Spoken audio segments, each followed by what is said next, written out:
Hello guys, welcome back to our new video. Guys, ഇത് ജസ്വിൻ. ഞാൻ അളിയനോട് നേരെ പോകും നമ്മുടെ അഞ്ജുവിൻ്റെ വീട്ടിലായിരുന്നു. അവിടുത്തെ വിശേഷം എന്താണെന്ന് വെച്ചാൽ അഞ്ജുവിൻ്റെ ചേച്ചിയെ കൊച്ചിൻ്റെ നൂലുകെട്ടാണ് ഗൈസ്. സത്യം പറഞ്ഞാൽ നൂലുകെട്ട് എന്നിട്ട് എനിക്കും അവന് ഇറങ്ങാൻ ഭയങ്കര മടിയായിരുന്നു. കാര്യം വേറെ ഒന്നുമില്ല ഗൈസ്, ഞങ്ങൾ രണ്ടുപേരും മാത്രമേ ഉള്ളായിരുന്നു. ബാക്കിയുള്ള എല്ലാ ടീമുകളും ഒന്ന് നൈസായിട്ട് മുങ്ങി സമയമായപ്പോൾ.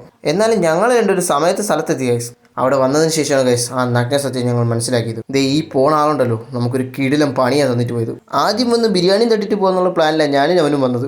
പിന്നെ അവിടെ നിന്ന് അങ്ങോട്ട് പണിയായിരുന്നു ഗൈസ്. അതിൻ്റെ വിഷമത്തിൽ മാറി നിൽക്കുന്ന ജസ്വിനും വിദൂരത്തിൽ നോക്കി വിഷമവും തീർത്ത് നിൽക്കുന്ന ജസ്വിനെ ഞാനൊന്ന് ആശ്വസിപ്പിക്കാൻ ശ്രമിച്ചു. പക്ഷെ കാര്യമില്ല ഗൈസ്, അവൻ്റെ വിഷമം അങ്ങനെയൊന്നും മാറുന്നതല്ല. ഇപ്പം വരാമെന്ന് പറഞ്ഞു പോയാൽ പിന്നെ പൊങ്ങിയത് കഴിക്കാറായപ്പോഴാണ് ഗൈസ്. എല്ലാ പണിയും കഴിഞ്ഞപ്പോഴും അവളെത്തിയത് ഞങ്ങൾക്ക് വിളമ്പാനായിട്ട്, അതും പപ്പടം വിളമ്പുന്നതിൽ അവൾ പിന്നെയും എക്സ്പേർട്ടാണെന്ന് തെളിയിച്ചുകൊണ്ടിരിക്കുന്നു. പക്ഷേ സത്യം പറയല്ലോ ഗൈസ്, ബിരിയാണി നൈസായിരുന്നു. ബിരിയാണിയല്ല, ഫ്രൈഡ് റൈസ്. അവസാനം അവളുടെ കുറച്ച് ക്യൂട്ട്നെസ്സും മെഴുകിയതും കണ്ടുകൊണ്ട് ഞങ്ങൾ നേരെ അവിടെ നിന്ന് ഇറങ്ങി. അവിടുന്ന് ഞങ്ങൾ നേരെ വന്നത് മീമൂട്ടിലാണ് ഗൈസ്. അളിയൻ ഇതിലായിട്ട് സ്ഥലം കണ്ടിട്ടില്ല. അപ്പോൾ അവനെ ഒന്ന് കാണിച്ചിട്ട് ഇവിടുന്ന് പോകാമെന്ന് വിചാരിച്ചു. സംഭവം അവിടെ വന്ന് അവിടുത്തെ സ്ഥലവും ഭംഗിയും എല്ലാം കണ്ടപ്പോൾ അവനൊരാഗ്രഹം വെള്ളത്തിൽ ഇറങ്ങി ഒന്ന് കുളിക്കണമെന്ന്. നമ്മുടെ നാട്ടിൽ വന്നിട്ടൊരു പയ്യൻ അങ്ങനെ ഒരു ആഗ്രഹം പറയുമ്പോൾ നമ്മൾ നടത്തി കൊടുക്കാതിരിക്കത്തില്ല ഗൈസ്. അത് തന്നെ സംഭവം. ഞാൻ പിന്നെ അതങ്ങ് നടത്തി കൊടുത്തു.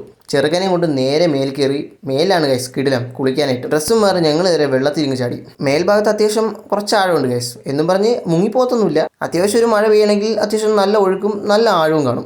അക്കരെ പൊങ്ങാന്ന് പറഞ്ഞ് മുങ്ങിയവനാ അവിടെ തന്നെ പൊങ്ങി. സംഭവം പാളിയെന്ന് പറഞ്ഞപ്പോൾ ഒരു ചിരിയും. കുറച്ച് പൂക്കിയാവാന്ന് വിചാരിച്ചതാ ഗൈസ്, പക്ഷേ ചീറ്റിപ്പോയി. അവസാനം അവനെ തിരിച്ചു കയറ്റാൻ വേണ്ടി നേരെ കടയ്ക്ക് വന്നു ഗൈസ്. ബസ് സ്റ്റാൻഡിൽ വന്നപ്പോൾ ദേ ഒരുത്ത് മുള്ളിയതുപോലെ നിൽക്കുന്നു. അവസാനം ആരും ശ്രദ്ധിക്കില്ല എന്ന് സമാധാനപ്പെടുത്തി ഞാൻ അവനെ കയറ്റിവിട്ടു. എല്ലാം കഴിഞ്ഞ് നീട്ടി വന്നപ്പോൾ ദേ ഒരാൾ പടക്കവും കൊണ്ടുവരുന്നു. പഴയ പടക്കമാണ് ഗൈസ്. ദീപാവലിക്ക് മുന്നേ തന്നെ പൊട്ടിക്കാനുള്ള പ്ലാനാണ് അമ്മാമ്മ.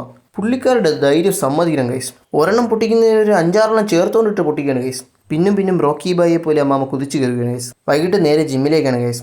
എന്നത്തെ പോലെ തുടക്കത്തെ ആവശ്യത്തിൽ ഓടുന്നു. ഇതാണ് ഗൈസ് ഒൺ ആൻഡ് ഓൺലി മൂത്താപ്പയുടെ ഉപദേശം കിട്ടുകൊണ്ട് നേരെ വർക്കൗട്ട് സ്റ്റാർട്ട് ചെയ്തു. ഒന്ന് റെസ്റ്റ് എടുക്കാൻ തലവെക്കിയത് അതാ ഓരോരുത്തരും കളിക്കുന്നു. ഒരു സൈഡിൽ പിള്ളേർ കളി, ഒരു സൈഡിൽ കയ്യങ്കളി, മറു സൈഡിൽ പെണ്ണിനോട് സൊല്ലുന്ന ഒരു പയ്യൻ. നിലവിലെ ജിമ്മിൻ്റെ അവസ്ഥ ഇതാണ് ഗൈസ്. അപ്പോൾ നമുക്ക് ഫ്യൂച്ചറിൽ കാണാം.